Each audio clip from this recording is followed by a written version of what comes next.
तन्न आसुव। हरि ओम शांति शांति शांति।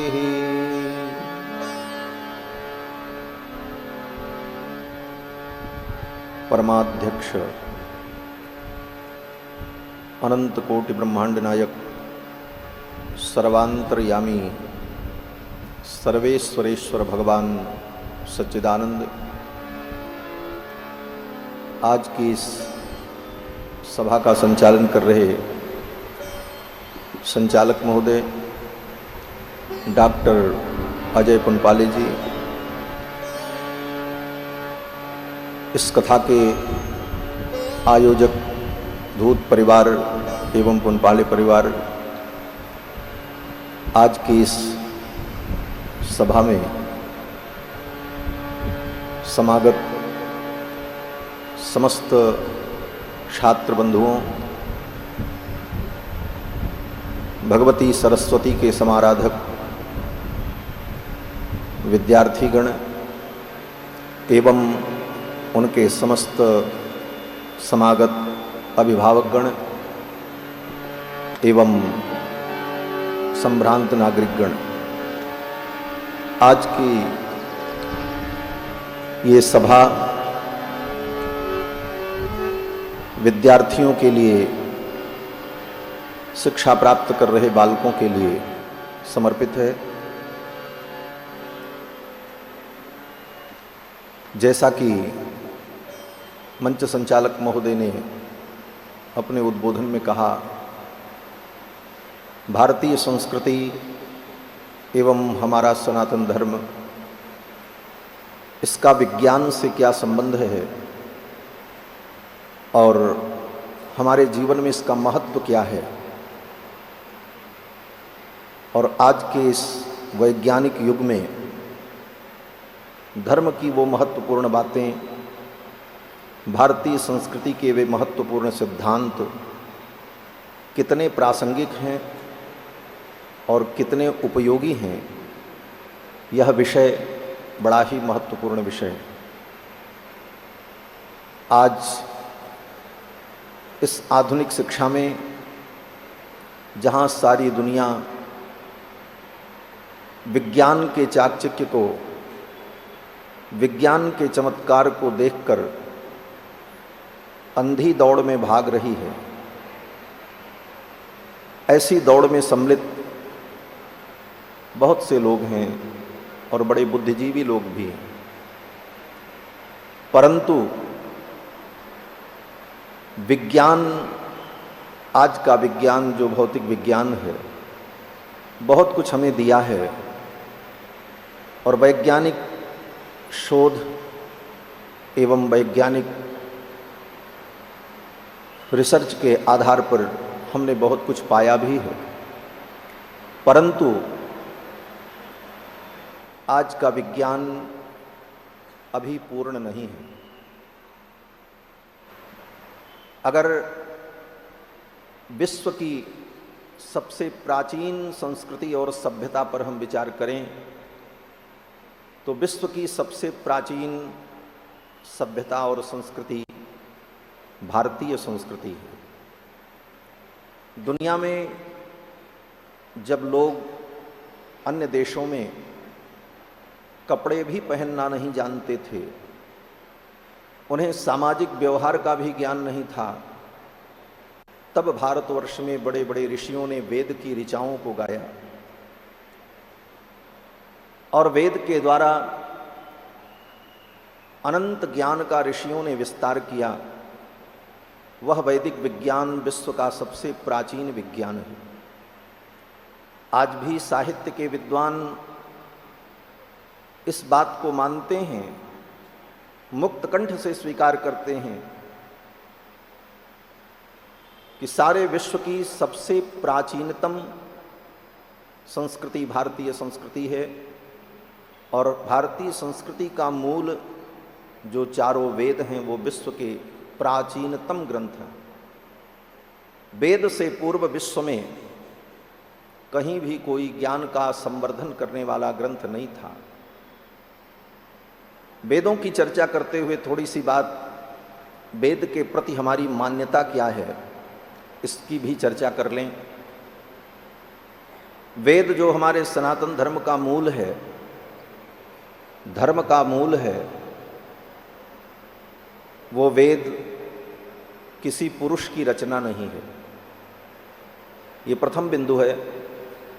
वेदों को किसी पुरुष ने नहीं बनाया है, ये हमारी सनातन मान्यता है अनादिकाल से। इसीलिए आज तक आपने इतिहास में पढ़ा होगा, वेद के लेखक का नाम आपको कहीं नहीं मिला होगा। अन्य जितने धार्मिक ग्रंथ हैं उनका कोई लेखक है। रामायण के रचयिता महर्षि वाल्मीकि हैं, भागवत के रचयिता वेद व्यास हैं, महाभारत के रचनाकार भगवान वेद व्यास हैं। अन्य मत और पंथ के जो धार्मिक ग्रंथ हैं उनके भी कोई न कोई रचनाकार हैं, परंतु वेदों की रचना किसने की, आज तक विश्व के किसी भी मानव को इसका इतिहास प्राप्त नहीं हुआ। इसीलिए कभी भी आपने कहीं नहीं पढ़ा होगा कि ऋग्वेद को किसने लिखा, यजुर्वेद को किसने लिखा, सामवेद को किसने लिखा, अथर्ववेद को किसने लिखा। वेद के लेखक का नाम कहीं भी आज तक प्राप्त नहीं है। उसका मूल कारण यही है कि वेदों की रचना किसी पुरुष ने की ही नहीं। इसीलिए हमारी संस्कृति में वैदिक परंपरा में वेद को अपौरुषेय कहा जाता है। अपौरुषेय का मतलब जो किसी पुरुष की रचना नहीं है। तो फिर वेद आए कहाँ से? तो हमारी जो मान्यता है, जिसको हमने आज तक जीवंत रखा है, वो मान्यता ये है कि वेद नित्य हैं। नित्य का मतलब होता है जिसकी कभी उत्पत्ति न हो उसी को नित्य कहा जाता है। क्योंकि जो वस्तु उत्पन्न होती है वो नित्य नहीं होती, वो विनष्ट होती है। क्योंकि उत्पत्ति के साथ विनाश जुड़ा हुआ है। जो चीज़ बनती है वो बिगड़ती है, जो चीज़ उत्पन्न होती है वो नष्ट होती है। जिसका आदि होता है उसका अंत होता है। ये सिद्धांत है फिलॉसफी का, दर्शन का। इस दृष्टि से विचार करने पर वेद अनादि हैं और वेदों का रचयिता कोई नहीं है। तो वेद आए कहाँ से? तो धार्मिक मान्यता के अनुसार, हमारी मान्यता के अनुसार, वेद परमात्मा का श्वास है। जिस प्रकार हम अपनी श्वास से जीवित हैं, जब तक हम हैं तब तक हमारी श्वास है, जब तक हमारी श्वास है तब तक हम हैं। ये दोनों एक दूसरे पर आश्रित अन्योन्याश्रय संबंध से प्रतिष्ठित हैं। उसी प्रकार से परमात्मा जो अनादि और नित्य है, उस परमात्मा की जो श्वासभूत ध्वनि है वही चारों वेद है। इसको आचार्य सायण ने अपने शब्दों में कहा, यस्य निश्वसितम वेदाः, परमात्मा का श्वास ही वेद है। और साधारण लोगों के समझने के लिए मैं बताऊं कि वही परमात्मा श्री राम रूप में अवतार लेते हैं। तो रामायण में तुलसीदास जी ने जब इस प्रसंग का वर्णन किया कि राम जी गुरुकुल में पढ़ने गए, गुरु गृह गए पढ़न रघुराई, अल्पकाल विद्या सब आई। उस प्रसंग में गोस्वामी तुलसीदास जी महाराज कहते हैं, जाकी सहज श्वास श्रुति चारी। चारों वेद जिसके श्वास हैं वो परमात्मा गुरुकुल में पढ़ने जा रहे हैं एक मर्यादा की स्थापना के लिए। जाकी सहज श्वास श्रुति चारी, सो हरि पढ़ यह कौतुक भारी। ऐसे भगवान पढ़ने जा रहे हैं, ये कौतुक है। तो कहने का तात्पर्य कि वेद परमात्मा के श्वासभूत नित्य और अनादि हैं, और वेद ही ज्ञान का मूल है। जिन चीज़ों को हम प्रत्यक्ष अपनी इंद्रियों से नहीं जान सकते, जिन चीज़ों को हम अनुमान के द्वारा भी नहीं जान सकते, उन चीज़ों का ज्ञान वेद के द्वारा हमें प्राप्त होता है। किसी भी वस्तु का ज्ञान करने के लिए 3 साधन का वर्णन दर्शन शास्त्र में किया जाता है, जिसको प्रमाण कहते हैं। प्रमाण के द्वारा ही प्रमेय की सिद्धि होती है। प्रमाणाभ्याम प्रमेय सिद्धि, प्रमाण के द्वारा ही प्रमेय की सिद्धि होती है। किसी चीज़ को हम या तो अपनी इंद्रियों से जानते हैं, आँख से देखते हैं, कान से सुनते हैं, हाथ से स्पर्श करते हैं और उसका ज्ञान हमें होता है। दूसरा साधन अनुमान के द्वारा हमें ज्ञान होता है। अनुमान को भी एक प्रमाण स्वीकार किया गया है। अनुमान प्रमाण का रूप ये होता है कि जैसे नदी के एक तट पर आप खड़े हैं और नदी के दूसरे तट पर पहाड़ है और उस पहाड़ पर जंगल में धुआं निकल रहा है। आपने धुएं को देखा लेकिन अग्नि दिखाई नहीं पड़ रही है, अग्नि की ज्वाला दिख नहीं रही है लेकिन धुआं दिख रहा है।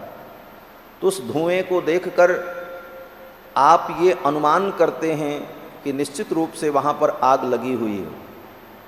अग्नि आपको नहीं दिखाई पड़ रही है लेकिन धुएं को देखकर उस धूम हेतु के द्वारा अग्नि का आपने अनुमान किया, और अगर हेतु सटीक है, हेतु सही है, तो अनुमान जो है अपने आप में प्रामाणिक होता है।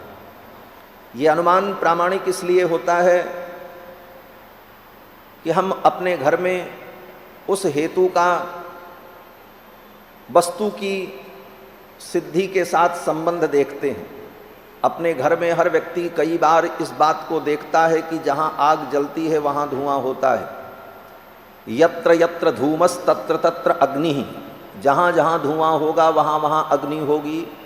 इति साहचर्य नियमो व्याप्ति ही, इस साहचर्य नियम की व्याप्ति को देखकर व्यक्ति के अंदर ये सदा ज्ञान बना रहता है कि जहाँ धुआं होगा वहाँ अग्नि होगी। तो केवल धुएं को देखकर अग्नि का हम अनुमान कर लेते हैं और वह अग्नि का अनुमान हमारा प्रामाणिक होता है। हम डंके की चोट पर कह सकते हैं कि उस पार पहाड़ पर आग लगी हुई है, भले आग दिखाई नहीं पड़ रही है। ये दूसरा प्रमाण अनुमान प्रमाण है। तो प्रत्यक्ष प्रमाण अर्थात इंद्रियों के द्वारा विषयों का ज्ञान, दूसरा अनुमान प्रमाण के द्वारा किसी विषय का ज्ञान। लेकिन कुछ विषय ऐसे हैं जिनका अनुमान भी नहीं किया जा सकता और प्रत्यक्ष भी नहीं देखा जा सकता। उन विषयों को जानने के लिए किस प्रमाण का हम आश्रय लें, विचार यहां से शुरू होता है। वो विषय क्या है? बोले धर्म और अधर्म, ईश्वर, परलोक, परलोक की सत्ता, जिसकी चर्चा हम सभी धर्मों में, सभी मत और पंथ में सुनते हैं। पाप पुण्य की चर्चा सुनते हैं, ये पाप है, ये पुण्य है। पाप को आप अपनी आँखों से नहीं देख सकते, पाप क्या है। कोई व्यक्ति किसी की हत्या कर दे तो कहने के लिए हम कहेंगे कि इसने पाप किया, पाप हो गया, लेकिन वो पाप काले रंग का है कि पीले रंग का है कि 100 ग्राम का है कि 200 ग्राम का है, इसका किसी को ज्ञान नहीं। केवल हम ये मान लेते हैं कि ये पाप हो गया, पाप दिखा नहीं। आपने पुण्य किया, अच्छे कर्म किए, उन अच्छे कर्मों से जो पुण्य उत्पन्न हुआ वह पुण्य भी दिखाई नहीं पड़ता है, उसे हम अपनी आँखों से देख नहीं सकते, उसका अनुमान भी नहीं कर सकते। ईश्वर की सत्ता में बहुत से लोगों को संदेह भी है, ईश्वर है कि नहीं है, क्योंकि देखा किसी ने नहीं और प्रत्यक्ष हम उसे देख नहीं सकते और उसका अनुमान भी नहीं कर सकते। तो ऐसी जो वस्तुएं हैं, ईश्वर, परमात्मा, परलोक, पाप और पुण्य, धर्म अधर्म, आत्मा की सत्ता, आत्मा की नित्यता, इन सारे विषयों का ज्ञान प्राप्त करने के लिए हमारे पास कोई साधन नहीं है। न अनुमान है और ना ही प्रत्यक्ष प्रमाण के द्वारा हम इसे जान सकते हैं, और तर्क के द्वारा भी इसे हम नहीं जान सकते, क्योंकि तर्क की भी एक निश्चित सीमा होती है। श्री मनु जी महाराज अपने ग्रंथ में कहते हैं कि यस तर्केणानुसंधत्ते सधर्मो वेदनेतरः। तर्क के द्वारा भी ज्ञान प्राप्त होता है, लेकिन तर्क की एक निश्चित सीमा है। तर्क के द्वारा हम सब कुछ जान लेंगे ये कभी संभव नहीं है, क्योंकि तर्क अंतहीन होता है। अंतहीन तर्क के द्वारा हम किसी तथ्य को नहीं जान सकते। जैसे आज कोई प्रश्न करे कि पहले बीज हुआ कि पहले वृक्ष हुआ, तो कहना होगा कि बीज से वृक्ष हुआ। तो फिर प्रश्न होगा कि जिस बीज से वो वृक्ष हुआ वो बीज कैसे हुआ, तो फिर कहना पड़ेगा किसी वृक्ष से उत्पन्न हुआ। तो फिर वो किसी वृक्ष से उत्पन्न हुआ वो बीज, तो फिर वो वृक्ष जो था जिसने बीज को उत्पन्न किया वो कैसे उत्पन्न हुआ, बोले वो किसी बीज से उत्पन्न हुआ। तो यह तर्क अंतहीन तर्क हो जाएगा। इस तर्क से हम किसी तथ्य पर नहीं पहुंच पाएंगे कि पहले बीज हुआ कि पहले वृक्ष हुआ। इसी को दर्शन शास्त्र में अनवस्था नाम का दोष कहा जाता है। अनवस्था दोष, जिसकी कोई अवस्था नहीं है, जिसका समापन नहीं हो सकता। तो अनवस्था दोष से ग्रस्त तर्क जो होता है वह तर्क अप्रामाणिक हो जाता है, उससे किसी वस्तु की सिद्धि नहीं हो सकती। इसलिए तर्क के द्वारा भी इन परलोकादि विषयों को, धर्म अधर्म को हम नहीं जान सकते। तर्क का अंत नहीं हो सकता। इसीलिए वेद व्यास जी ने कहा तर्का प्रतिष्ठानात्, तर्क की अप्रतिष्ठा है। लेकिन विडंबना ये है कि आज का बौद्धिक समाज सब कुछ तर्क के द्वारा ही सिद्ध करना चाहता है। नई पीढ़ी में भी युवा लोग तर्क के द्वारा ही सारी बातों को समझना चाहते हैं। लेकिन मैं अपने इस वक्तव्य में यही निवेदन करूंगा कि तर्क के द्वारा सब कुछ कभी नहीं जाना जा सकता।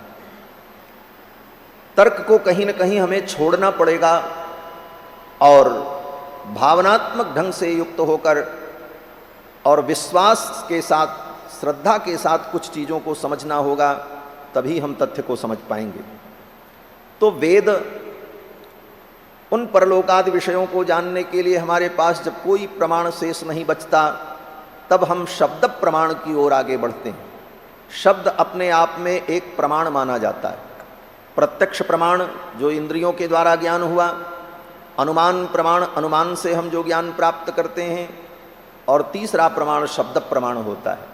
जहाँ प्रत्यक्ष और अनुमान की गति नहीं होती वहाँ पर शब्द प्रमाण से विषय को जाना जा सकता है। जैसे अमेरिका में बम विस्फोट हुआ, आप यहाँ भारत में बैठे हैं, आपने अपनी इंद्रियों से प्रत्यक्ष देखा नहीं और किसी हेतु के द्वारा आप वहाँ तक का अनुमान भी नहीं कर सकते। अमेरिका भूखंड पर आप कभी गए भी नहीं, लेकिन जब BBC लंदन समाचार ने कहा कि इतने बज के इतने मिनट पर बम विस्फोट हो गया, तो आपने मान लिया कि ये सही है। और आप कहीं भी डंके की चोट पर कहते हैं कि फला तिथि में वहाँ पर ऐसी घटना घटित हुई, आपने तो देखा नहीं, आपने अनुमान भी नहीं लगाया, लेकिन इस ज्ञान पर आप विश्वास क्यों कर रहे हैं? क्योंकि शब्द के द्वारा आपको ज्ञान हुआ। लेकिन शब्द ज्ञान से जो तथ्य की सिद्धि होती है, उसमें बोलने वाले व्यक्ति के अंदर अगर दोष न हो तब उसका शब्द प्रमाण होता है। शब्द प्रमाण, एक बच्चे का भी शब्द प्रमाण होता है, लेकिन वो बच्चा जो बोलने वाला है उसमें दोष न हो। कौन सा दोष? बोले कर्णापाट, विप्रलिप्सा, भ्रम, प्रमाद, ये दोष अगर व्यक्ति में नहीं है तो उसके शब्द प्रमाण होते हैं। अगर कोई भ्रम में बोल रहा है तो उसका शब्द प्रमाण नहीं होगा। अगर वह व्यक्ति विप्रलिप्सा अर्थात किसी स्वार्थ से प्रेरित होकर के वो कोई बात कह रहा है तो उसकी बात प्रामाणिक नहीं होगी। और कर्णापाटो का मतलब इंद्रियों का असामर्थ्य। जैसे किसी व्यक्ति ने कोई शब्द सुना, कोई ज्ञान सुना, लेकिन सुनने की शक्ति उसकी थोड़ी खराब थी, तो उसने गलत सुना और गलत सुन करके ही वो बोलने लगा, तो उसका शब्द प्रमाण नहीं होगा। क्यों? बोले उसकी इंद्रियों ने सही ज्ञान ग्रहण नहीं किया था। तो इन कारणों से वक्ता के शब्द में दोष आ जाता है। तो फिर ऐसे कौन से शब्द को हम ढूंढें जो शब्द प्रमाण निर्दोष हो, जिसमें किसी भी प्रकार का दोष न हो? तो शब्द प्रमाण में दोष तब आता है जब वक्ता के अंदर दोष हो। और वेद ऐसा शब्द है, वेद ऐसी शब्द राशि है जिसका कोई वक्ता ही नहीं है। इसलिए वक्ता न होने के कारण वक्तागत जो दोष है, कर्णापाटो, विप्रलिप्सा इत्यादि, वो दोष वेदों में विद्यमान नहीं है। वेद सर्वथा निर्दोष और परम प्रमाणभूत है। इसीलिए हमारे यहाँ ऋषियों ने कहा धर्मम जिज्ञासमानानाम प्रमाणम परमम श्रुति ही। धर्म की जिज्ञासा होने पर वेद ही परम प्रमाण है और अंतिम प्रमाण के रूप में हम वेदों को स्वीकार करते हैं। और वैदिक परंपरा के आधार पर, वैदिक प्रमाण के आधार पर ही हम तत्व का चिंतन करते हैं। जिन तत्वों का हमें प्रत्यक्ष इंद्रियों से और अनुमान से बोध नहीं होता, उनका बोध हमें वेदों के द्वारा प्राप्त होता है। इसीलिए वेदों के विषय में कहा गया कि प्रत्यक्षेणानुमित्यावा यस्तुपायो न विद्यते। प्रत्यक्ष के द्वारा जिसे हम नहीं जान सकते, अनुमान से नहीं जान सकते, प्रत्यक्षेणानुमित्यावा यस्तुपायो न विद्यते एवं विदन्ति वेदेन तस्मात् वेदस्य वेदता। उन सारे विषयों को हम वेद के द्वारा जानते हैं।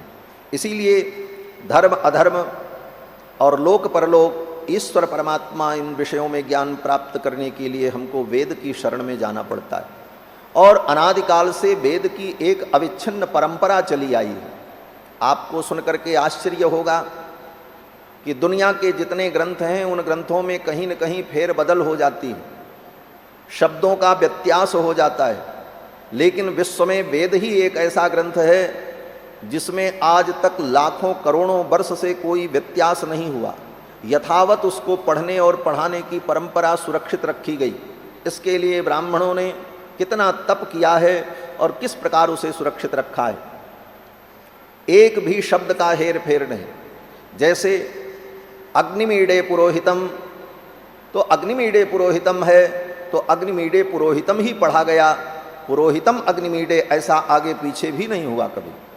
इसी को श्रुति कहा जाता है। श्रुति का मतलब सुन करके जिसको हम आज तक सुरक्षित रखते रहे, इसीलिए वेदों का एक नाम श्रुति है।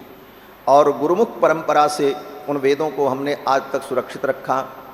और वेद का जो अंतिम भाग होता है, वेदों का जो अंतिम चैप्टर होता है, उसी को उपनिषद कहा जाता है, उसी को वेदांत कहा जाता है। वेद का अंतिम भाग होने के कारण वेद के जितने ग्रंथ हैं उनका जो अंतिम अध्याय, अंतिम प्रपाठक, उसी को वेदांत कहा जाता है, उसी को उपनिषद कहा जाता है।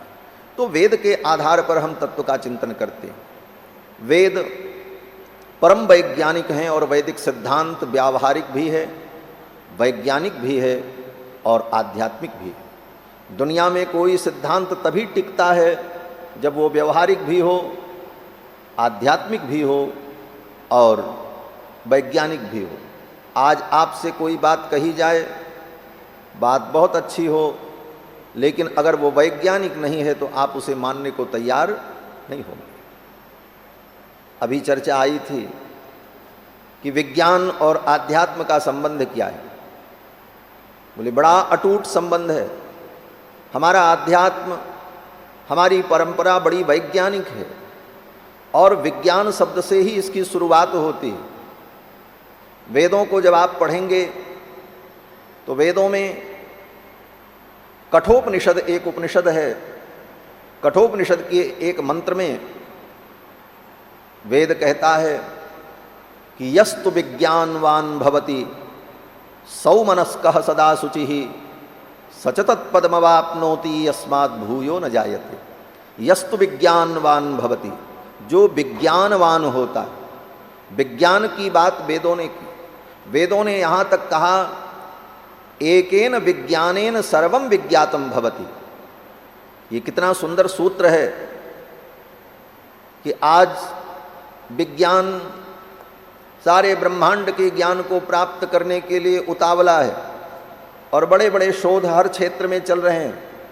कोई शोध कर रहा है आकाश में क्या है, कोई शोध कर रहा है धरती में क्या है, ब्रह्मांड में कितने ग्रह हैं, कितने पिंड हैं, इनकी गतिविधियां क्या हैं। लेकिन विचार करना, ये सारे शोध करते करते दुनिया के अरबों खरबों वैज्ञानिक मर जाएं और लाखों वर्ष बीत जाए, फिर भी इसका कभी अंत नहीं होगा। एक ग्रह की आप खोज कर लेंगे, दूसरा ग्रह, तीसरा ग्रह, अनंत ग्रह मंडल और ऐसे ऐसे अनंत अनंत ब्रह्मांड उस शून्य आकाश में तैर रहे हैं। तो इस प्रकृति के ज्ञान को, इस भौतिक ज्ञान को प्राप्त करने के लिए जो शोध पूरी दुनिया में चलता रहता है, इसका अंत कभी होने वाला नहीं है। एक ज्ञान प्राप्त करने के बाद फिर नया विषय उपस्थित हो जाएगा और संपूर्ण ब्रह्मांड के ज्ञान का संचय मानव कभी अपने इस मस्तिष्क में नहीं कर सकता, क्योंकि अनंत का ज्ञान इस सीमित बुद्धि में कभी प्रतिष्ठित नहीं हो सकता। तब इस विषय में वेदों ने कहा, वेदों की यही अलग दिशा है। वेद का विज्ञान थोड़े दूसरे ढंग से चलता है। वेद का विज्ञान किसी वस्तु का परीक्षण करके देख करके उस ज्ञान को तय नहीं करता, अपितु वेद कहता है कि संसार के जितने प्राणी हैं उस परमात्मा के अंश हैं।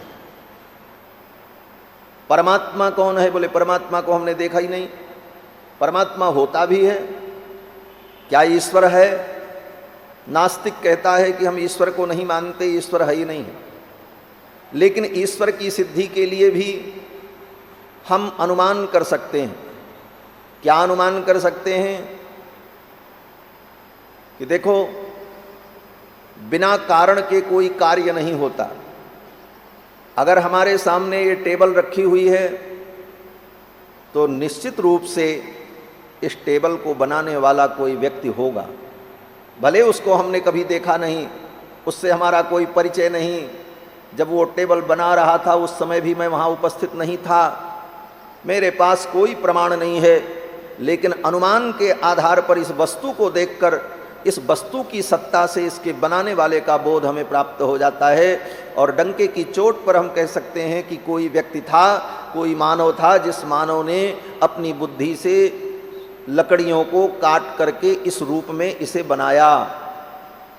इस बात को कोई काट नहीं सकता। बनाने वाले को हमने नहीं देखा, बनाते समय नहीं देखा, कहाँ से वो लकड़ी लाया, किस पेड़ से लकड़ी लाया, ये भी मैंने नहीं देखा।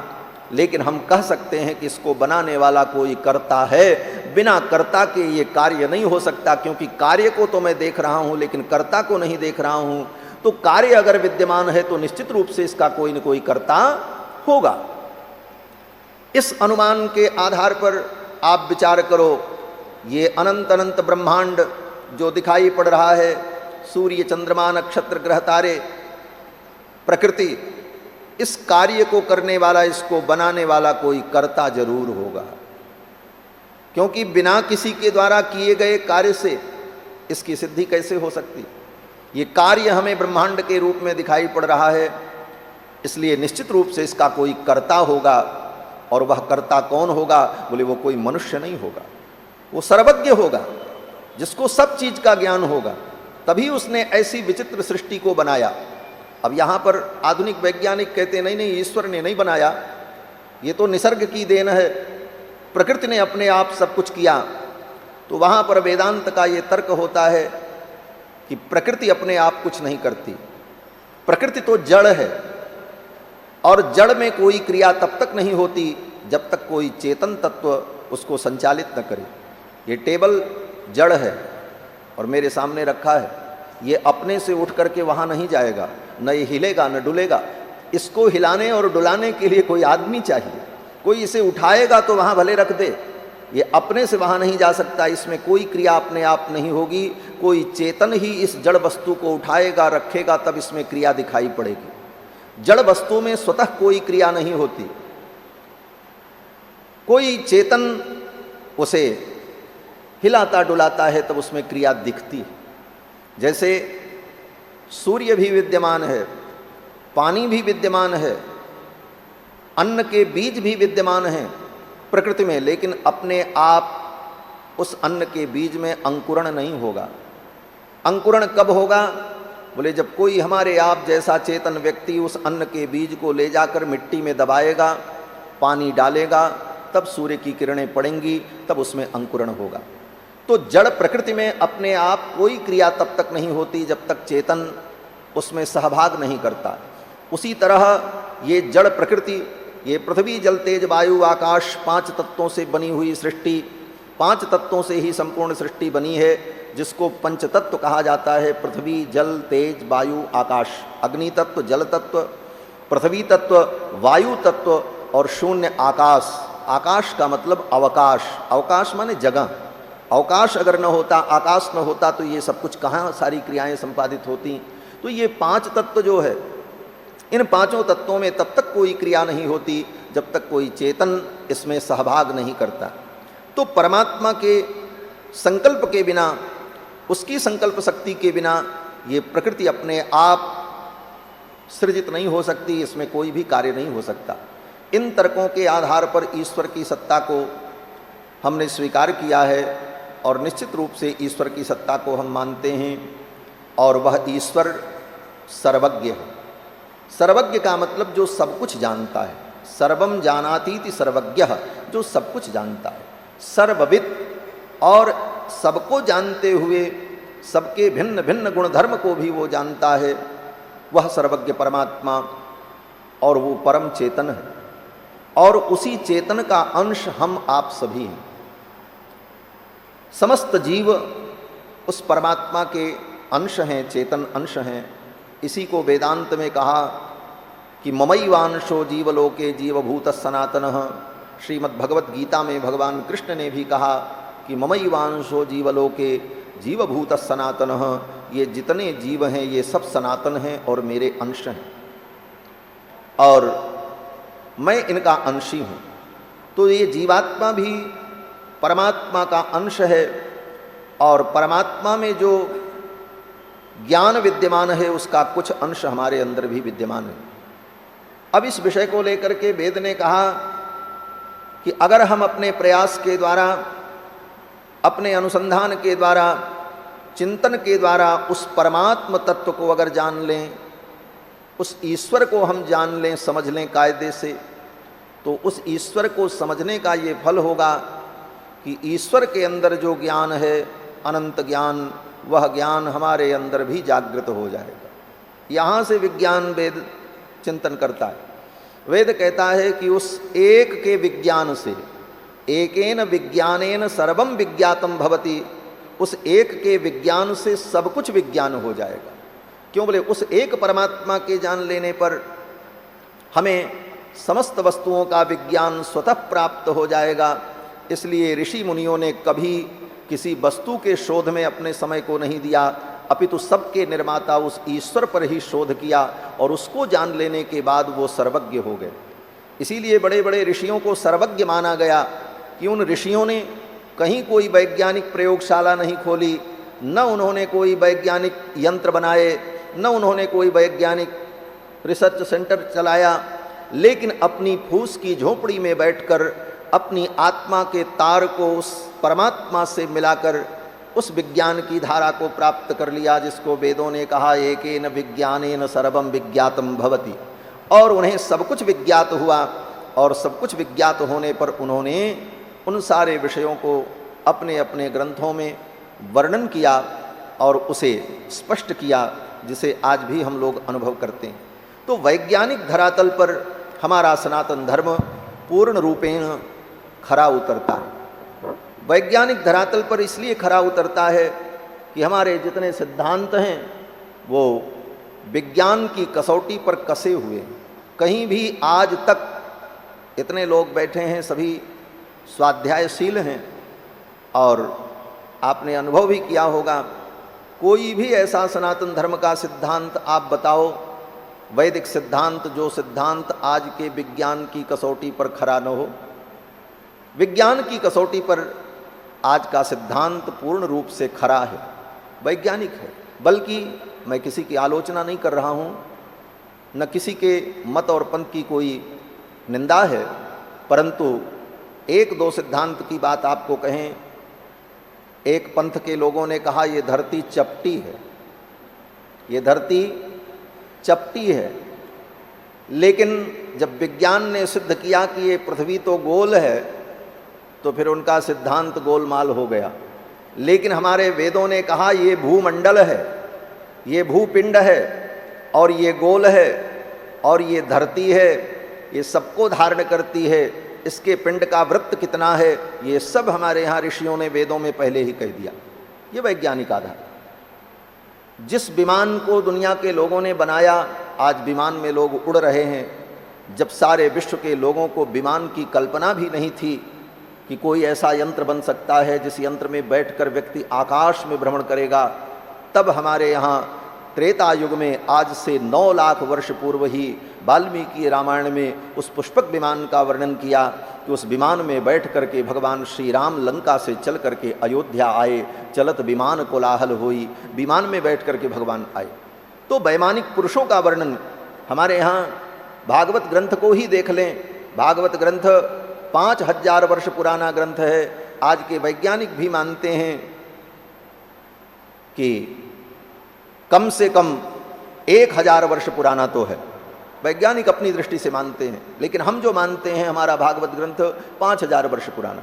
आप विचार करो, 1000 वर्ष पहले विमान की कोई कल्पना नहीं थी, और विमान में सेवा करने वाले जो परिचारक होते हैं उनकी कल्पना तो बहुत दूर की। लेकिन भागवत में जब कपिल मुनि के आख्यान का प्रसंग आता है तो वहाँ पर वर्णन है कि महर्षि कर्दम ने अपने योग बल से एक विमान प्रकट किया, जिस विमान में 100 परिचारिकाएँ थीं, जिनको एयर होस्टेस कहा जाता है। 100 विमान परिचारिकाएँ उसमें थीं, इतना बड़ा विमान, और उस विमान में सारे संसाधन विद्यमान थे। और उस विमान में बैठ करके महर्षि कर्दम और देवहूति ने कई वर्षों तक अंतरिक्ष मंडल में भ्रमण किया। तो यह कल्पना कोरी कल्पना नहीं थी, अपितु वैज्ञानिक सिद्धांत था। बाद में वह आज विज्ञान के द्वारा पल्लवित और पुष्पित होता दिखाई पड़ रहा है।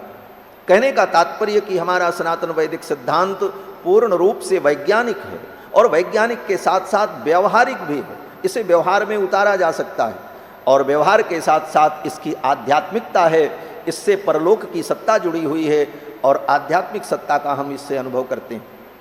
तो बंधुओं, हमारी भारतीय संस्कृति, हमारा वैदिक सिद्धांत पूर्ण रूप से आध्यात्मिक, वैज्ञानिक और व्यावहारिक है। अन्य मत और पंथ में जो सिद्धांत है वो अगर व्यवहारिक है तो आध्यात्मिक नहीं है, आध्यात्मिक है तो वैज्ञानिक नहीं है, कहीं न कहीं उसमें लोच विद्यमान है। और जब तक सिद्धांत वैज्ञानिक, व्यावहारिक और आध्यात्मिक न हो तब तक वह सिद्धांत स्थिर नहीं होता। ऐसे युग में आज जहाँ विज्ञान के चाकचक्य को लोग देखकर अभिभूत हैं और धर्म से और अपनी संस्कृति से विमुख होते जा रहे हैं, इसका एक महादुष्परिणाम जो होगा कि हमारी मानवता समाप्त हो जाए। पहले हम अपनी मानवता को सुरक्षित रखें। मानवता अगर सुरक्षित रही तो हम सब कुछ प्राप्त कर लेंगे, और निश्चित रूप से हम संसार में अल्प संसाधनों में भी सुख को प्राप्त कर लेंगे। आज का ज्ञान, आज की शिक्षा पद्धति हमें भौतिक ज्ञान तो बहुत अच्छा देती है, लेकिन भौतिक ज्ञान के साथ साथ हमारी आत्मिक उन्नति नहीं हो पाती। हमारी आत्मिक उन्नति हो, हमारे विचार उन्नत हों, हमारे अंदर नैतिकता की प्रतिष्ठा हो, यह बहुत आवश्यक है। अगर नैतिकता समाप्त हो गई, शिक्षा में नैतिकता नहीं रही, तो ये शिक्षा प्राप्त करके भी हम समाज को कभी सुखी नहीं कर पाएंगे। इसलिए नैतिकता को प्राप्त करने के लिए तो हमें वेदों की ओर जाना होगा, अपनी संस्कृति की ओर जाना होगा, अपने संस्कार की ओर जाना होगा। आधुनिक युग में आज बच्चे जो देखते हैं समाज में, और जो विज्ञान के चमत्कार को देखते हैं, उन्हें लगता है यही सत्य है, और हमारी जो पुरानी बातें हैं, हमारे जो पूर्वज कहते चले आए वो तो एक कल्पना मात्र है, ऐसा कह करके उसका उपहास कर देते हैं, उसकी उपेक्षा कर देते हैं। लेकिन मैं कहता हूँ, आज नहीं कल इसकी आवश्यकता मानव समाज को जरूर पड़ेगी, और एक दिन सारी दुनिया को विज्ञान से ऊबकर, इस आधुनिक विज्ञान से ऊबकर आध्यात्म की शरण में आना पड़ेगा, तभी सच्ची शांति मिलेगी। महोदय ने अपने उद्बोधन में कहा कि आज लोग डिप्रेशन के शिकार हैं, लोगों को टेंशन है, डिप्रेशन है, अवसाद में हैं, परिवार टूट रहा है, संबंध टूट रहे हैं, मानवता मर रही है। इसका मूल कारण यही है कि हम अध्यात्म से दूर होते चले गए। इन सारे समस्याओं का समाधान अध्यात्म है। जब अध्यात्म में हम आते हैं तो सबसे पहले हमको यही सिखाया जाता है कि संसार की जिन चीज़ों के छूटने से, टूटने से, बिछुड़ने से तुम दुखी हो रहे हो, पहले इसी को समझ लो। इसको ये समझ लो कि ये तय है, ये छूटेगा, ये टूटेगा, ये नष्ट होगा, क्योंकि संसार में सब कुछ नाशवान है। ये बात अगर हम हृदय में धारण कर लें तो फिर कहीं भी किसी चीज़ के छूटने, टूटने और नष्ट होने पर हमें पीड़ा नहीं होती।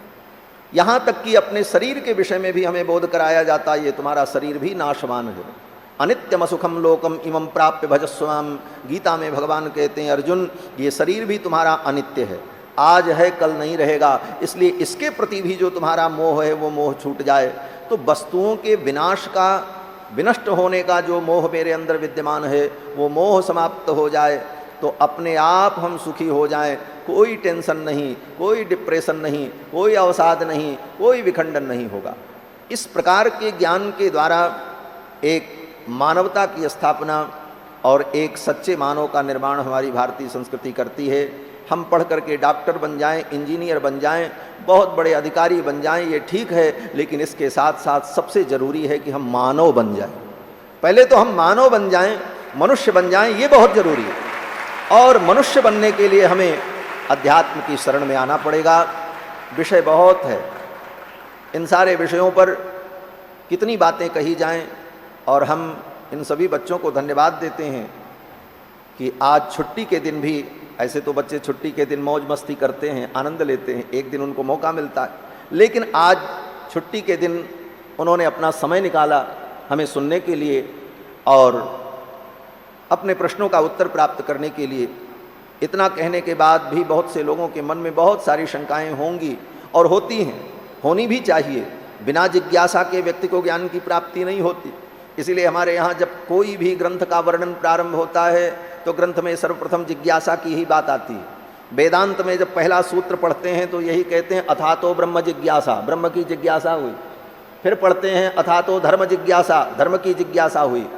अथातो भक्ति जिज्ञासा, भक्ति की जिज्ञासा हुई। बिना जिज्ञासा के कोई कार्य नहीं होता। यहाँ तक कि भगवान की कथा भी हम सुनते हैं तो पहले जिज्ञासा होती है। साधारण रामायण को, रामचरितमानस को आपने भी पढ़ा होगा, वहाँ पर भी वर्णन है कि पार्वती ने भगवान शंकर से जिज्ञासा की, पूछे रघुपति कथा प्रसंगा, सकल लोक जग पावनी गंगा। तो जिज्ञासा होनी चाहिए। जब जिज्ञासा होती है हम जिज्ञासु बनते हैं और जिज्ञासु के साथ साथ श्रद्धावान होकर के सुने। इन विषयों को जब हम श्रद्धा से सुनते हैं और पूर्वाग्रह से रहित होकर सुनते हैं तभी हमें समाधान प्राप्त होता है। इसीलिए गीता में भगवान ने कहा, अर्जुन अगर तत्व ज्ञान प्राप्त होगा करना है तो शुरुआत कहाँ से करनी है? बोले तर्क में मत पढ़ो, कुतर्क में मत पढ़ो, चतुराई में मत पढ़ो, अपितु श्रद्धा से युक्त होकर।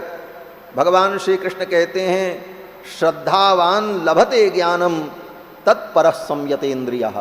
श्रद्धावान लभते ज्ञानम, इन विषयों में जब हमारी श्रद्धा होगी तभी इस ज्ञान को हम प्राप्त करेंगे। और इसका उपाय क्या है? बोले तद विद्धि प्रणिपातेन परिप्रश्नेन सेवया उपदेक्षन्ति ते ज्ञानम ज्ञानिनस्तत्वदर्शिनः।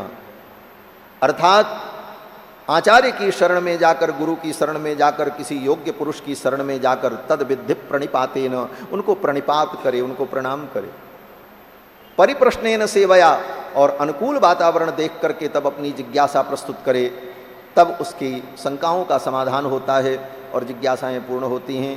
तो सभी को मैं धन्यवाद देता हूँ, आपने बहुत समय निकाला और बच्चे आए, और सभी बच्चों को इस व्यासपीठ से मैं आशीर्वाद देता हूँ कि पढ़ने में आपका खूब मन लगे और पढ़ करके आप एक अच्छे नागरिक बने और देश का, समाज का आप कल्याण करें, ये मेरा आशीर्वाद है।